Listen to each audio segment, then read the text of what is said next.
आज आज आप लोगों को हिस्ट्री के 6 चैप्टर 3 वर्ग के कुछ महत्वपूर्ण प्रश्न करवाने जा रही हूँ। पहला है सामंतवाद शब्द जर्मन शब्द के फ्यूट से बना है जिसका अर्थ है भूमि का टुकड़ा।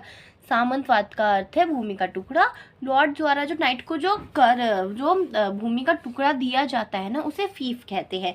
नेक्स्ट है नगरवासी वर्ग का उदय क्यों हुआ। खेती बड़ी, जनसंख्या बड़ी, व्यापार बड़ा, नगर बड़े, ये सारे बड़े, इसलिए नगरवासी जो वर्ग था उसका उदय हुआ। श्रेणी किसे कहते हैं? एक ऐसी संस्था जो उत्पादक की जो गुणवत्ता होती है वो कैसी बनी, उसकी क्वालिटी, उसका रेट, उसकी कितना वो बिक रहा है, उन पर नियंत्रण रखती है, उसे हम श्रेणी कहते हैं। और चर्च द्वारा किसानों पर लगा 1 साल के अंतराल में लगाने वाला जो उपज का 10वां भाग होता है उसे हम टिथ कहते हैं। ये कुछ छोटे छोटे प्रश्न हैं आपके 1 नंबर वाले में जो आ सकते हैं। टेली क्या है? राजा द्वारा जो किसानों पर कर लगता था, लेकिन ये पादरी और अभिजात वर्ग के लिए नहीं था।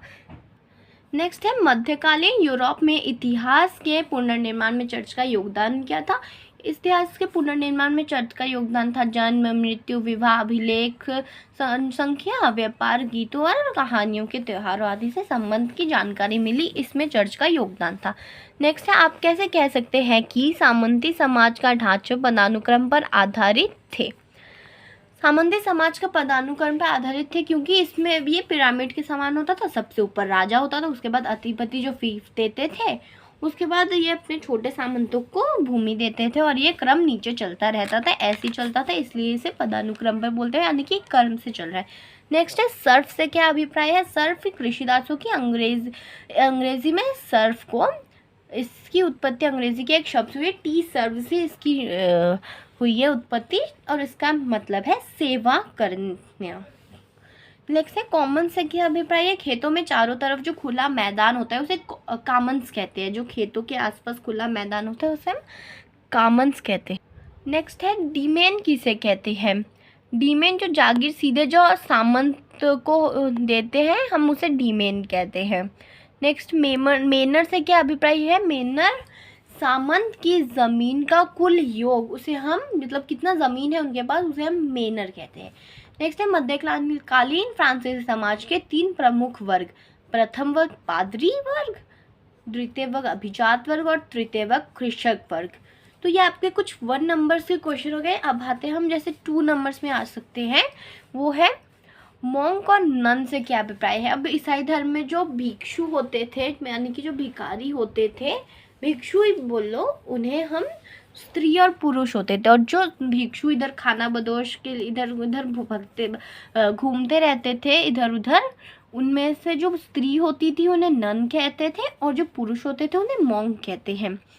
बेनोडिक्टीन से क्या अभिप्राय है। बेनोडिक्टीन मठों की एक ऐसी भिक्षुओं के लिए एक लिखित पुस्तक है। इसमें नियम कानून लिखे हुए हैं। इसमें टोटल 73 अध्याय है, जिनमें से ऐसे नियम हैं जैसे आज्ञा पालन करना, निजी संपत्ति ना रखना, आलस्य आत्मा का शत्रु है, ऐसे ये भिक्षुओं के लिए ये कुछ नियम भी दिए गए हैं। नेक्स्ट है हमारा कैथेड्रल नगर से आप क्या समझते हैं। यूरोप में विशाल बड़े चर्च, बहुत बड़ा चर्च था जिसे कैथेड्रल कहते हैं। सब जिले का बहुत ही प्रमुख चर्च था। इसका निर्माण पत्थरों से हुआ था। आसपास में बस्तियां बस गई थी बहुत सारे। कैथेड्रल के चारों ओर नगर बसते गए, बहुत सारे नगर बसते गए और कैथेड्रल एक नगर बन गया। बस एक चर्च था लेकिन वो बहुत मशहूर होता गया, उसके बाद बस्ती बसती गई वहाँ पर, उसके बाद वो फेमस होता गया और उसके बाद वो कैथेड्रल नगर बन गया। नेक्स्ट है यूरोप में किस महामारी को काली मौत के नाम से जाना जाता है। अब प्लेग एक बहुत महामारी है, बहुत भयंकर महामारी है, आपने सुना ही होगा।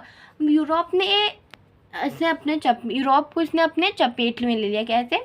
पानी के जहाज़ों से व्यापार करते समय चूहे आ गए जिसने पूरे जगह प्लेग नामक की एक बीमारी यूरोप में फैला दी। इसमें बहुत से लोग मारे गए इसमें और इसी को काली मौत कहा गया।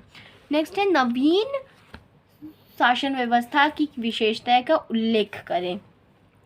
इसकी व्यवस्था में राजा सबसे ऊपर होता है, उसके बाद शक्तियाँ विशेष अधिकार उनके पास होते हैं। राजा और सहयोगी को उच्च पदों पर नियुक्त करता है। धन प्राप्त के लिए व्यापारी एवं साहूकार की भी नवीन शासन व्यवस्था के अंग बना लिए गए थे। तो ऐसे ही ये शासन व्यवस्था चलती थी। पहले राजा नियुक्त करते थे, ऐसे ऐसे सहयोगी को हम पद देते थे, फिर धन प्राप्त जो व्यापारी थे उन्हें साहूकार को एक नया शासन व्यवस्था का अंग बना लेते थे। ऐसे ही चलता गया। तो यहीं तक था आपका आज का हिस्ट्री का चैप्टर 6 3 वर्ग का कुछ क्वेश्चंस। ये था पहला पार्ट। सेकंड पार्ट के लिए आप चैनल को लाइक शेयर और सब्सक्राइब करें और बेल आइकन दबाना ना भूलें, क्योंकि आपको इस चैप्टर का सेकंड पार्ट मिलेगा। Thank you.